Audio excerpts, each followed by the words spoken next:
पंढरपुरात श्री विठ्ठल मंदिर परिसरापासून अगदी 1 किलोमीटर अंतरावरती आम्ही घेऊन आलो आहोत सागर डेव्हलपर्स निर्मित श्री दत्तनगरी रहिवासी येलो झोन ओपन प्लॉटचा भव्य प्रकल्प। सांगोला रस्ता शनीश्वर मंदिराच्या समोर गुरुदेव नगर नजीक सांगोला रस्त्यापासून अगदी 200 मीटर अंतरावर 50 फूट डीपी रोड लगत 20 फूट अंतर्गत रोड, रस्त्याच्या दोन्ही बाजूला झाडं, स्ट्रीट लाईटची सुविधा, नगरपालिकेचं पाणी कनेक्शन, सिमेंट कंपाऊंड युक्त क्षेत्र, बसण्यासाठी बेंचेस, सर्व सुविधांनी परिपूर्ण असलेल्या श्री दत्तनगरी या आमच्या प्रकल्पामध्ये आपल्या हक्काच्या घरासाठी प्लॉट बुकिंग करण्यासाठी आजच संपर्क करा। संपर्क क्रमांक 721874 3131 आणि 721817 1221।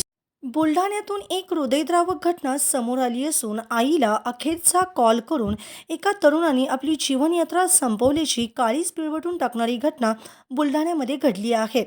आई हा अखेरचा फोन आहे असं म्हणत मुलाने आपल्या जन्मदात्रीला कॉल केला आणि गळफास घेत आयुष्य संपवलं। ज्ञानेश्वर एकनाथ सपकाळ वय वर्ष 39 असं आत्महत्या केलेल्या तरुणाचं नाव आहे। ही काळीज पिळवटून टाकणाऱ्या घटनेने संपूर्ण जिल्ह्यात हळहळ व्यक्त होत आहे। या घटनेबाबत मिळालेल्या माहितीनुसार आई हा माझा तुला शेवटचा फोन आहे हे ऐकताच पोटचा गोळा काहीतरी विपरीत पाऊल उचलतो हे लक्षात येताच आई आणि भावाने शेताकडे धाव घेतली।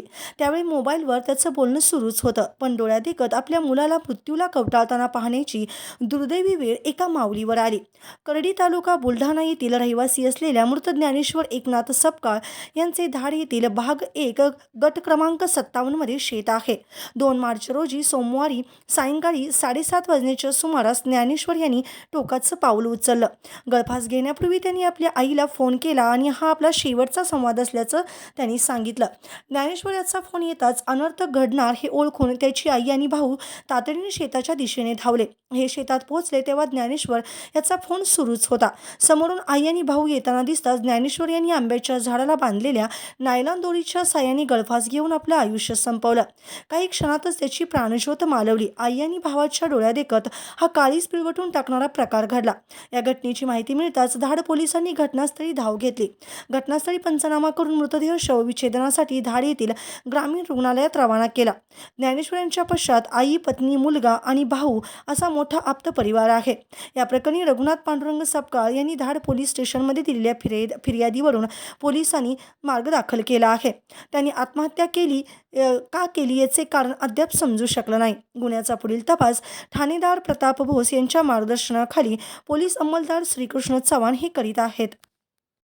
ताज्या घडामोडी पाहण्यासाठी आमच्या YouTube चॅनलवरील PVR म्हणजेच पंढरी वार्ता या न्यूजला सबस्क्राइब करा आणि शेजारील बेल आयकॉनवर क्लिक करा।